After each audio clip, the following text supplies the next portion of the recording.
Hello, everyone. So, the top 10 small forwards, according to, oh man. Bleacher Report. Yeah, I know it's Bleacher Report, Dick. I wanted to say the guy's name. I was like, Dan Lefevre? Like, he went to Central Michigan. Okay, so here are the top 10. Joe Ingles from Utah, Robert Bob Covington from Philly, Chris Middleton with the K, Otto Porter getting paid too much, and DeMar DeRozan at number 6. Let's just go through this and then we'll have you react, Coach. So number 5, Paul George. Number 4, Jimmy Butler. Number 3, Kawhi. Number 2, Kevin Durant. And number 1, no surprise, LeBron James. Do you have any problem with this list at all of any of the positions? I mean, I guess if we're going to positionless basketball, then great. Let's put anybody in this list because there's a lot of two guards in this list. I don't understand how they got shifted over to small forward, short of just having a good name for clicks. No offense to Bleacher Report. So I don't really have a problem per se. I think Trevor Ariza should probably be ahead of Ingles, even though I like Ingles and he's a solid player. I think Ariza is a little bit better. That's a good point. Should be above him wherever that number is. But you know, like DeMar DeRozan's now a small forward.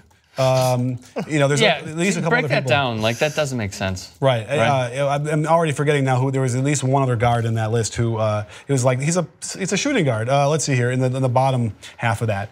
It is Chris Middleton. I mean, Chris Middleton. I guess he's 6'8", so he's got the size, but right. He fits a shooting guard's Brown appearance. Was one that I was thinking maybe he's a 3, but. He plays maybe 3, but I feel like it depends on him and Marcus Smart, right? On depending. Well, but as far as starters go, it's Tatum.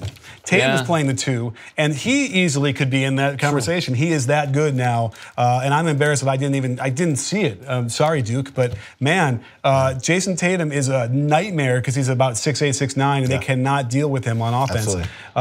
So if he's not on that list today, he better be on that list like in a month or 2. You're saying Jason Tatum. Tatum for sure. So you would take out who in order to put Tatum in? I mean, I guess you'd knock Ariza out and then put him in there. But again, Tatum is really kind of the shooting guard, right? Or is Brown the shooting guard, or is Brown the small forward? It's hard to know. Right.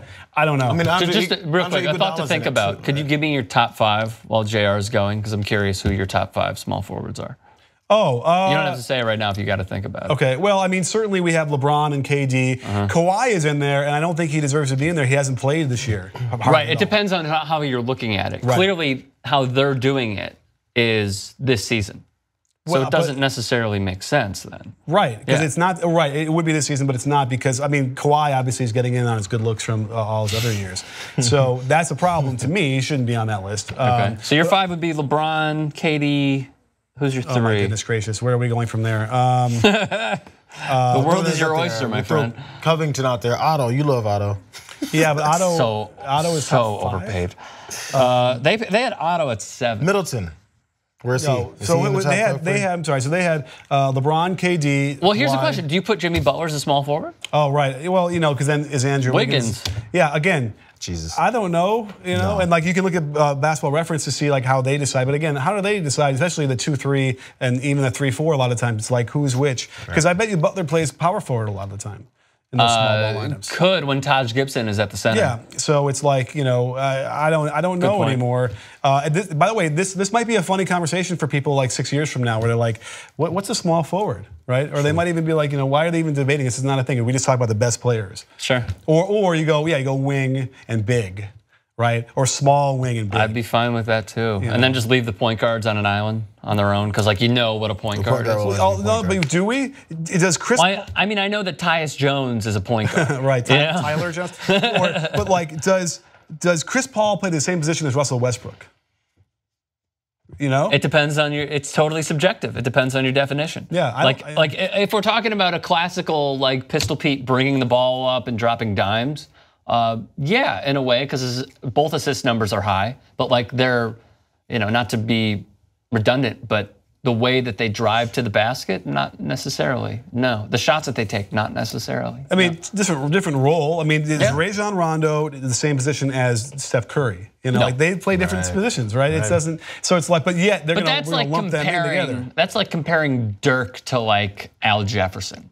How they're like both bigs, and I guess they could play the 5, but one is a stretch and the other one is like back to the basket. So I think the point is I know Sloan Conference had a thing where they had like different positions. The problem was they had like 12 different positions, and it was like too confusing. Like there's the 3-and-D wing, and then there's the passing first point guard, and then there's the combo shooting guard. But they got so convoluted that doesn't work either. This sounds like boxing rankings or boxing belts. Yeah, how there's just like too many. Just simplify it, please. Just help me, God. Jay? I mean, maybe change. We're talking about as far as this position, this player. But I mean, there's no more small forward. I mean, you're a combo guy. Everybody's a combo guy, right? Yeah. He's your guy that's too big to be a shooting guard. Got to be above 6'7", or round, and then under 7 feet. Which I mean, damn. Now we got KD on it, who's I'm gonna call him a 7-footer. Was it 6'11"? 6'11". So, I mean, I was thinking Giannis. Yeah. Oh, Giannis is not on that list. Was he? No. Well, technically, he's a power forward now, right? He's got to be a 4. Because Chris Middleton is your small forward and Tony Snell is your shooting guard. So technically, he's a power forward. Right. But he plays LeBron's role. And Kevin Durant is technically a power forward, right? Yeah. Look, depending LeBron's on what lineup they throw out he brings the ball up. Sometimes Blake Griffin brings the damn ball up. Right. Draymond Green was bringing the ball up last night. So, okay, so here's the thing. A lot of the argument used to be, okay, it's where you play defensively that dictates your position. Well, that's all well and good, but now because of the offense being so interchangeable, that's not clear anymore either. So, there is a style, like the Kevin Garnett kind of role player, right? Like that guy, like LaMarcus Aldridge, right? There's like that kind of guy. Like there are some still sort of clear David West kind of guys like that. But again, those are all dinosaurs who aren't going to be playing much longer anyway, that style. But again, I think that we need to figure out a better way to simply classify these people so we can actually compare them properly, right? Like, because I get that on Twitter all the time when like, who's better, Steph or LeBron? And I'm like, I don't. That's like tough. It's just weird. It's a weird thing to compare. They're not the same position or anything. Yet we leave that up to the MVP voters.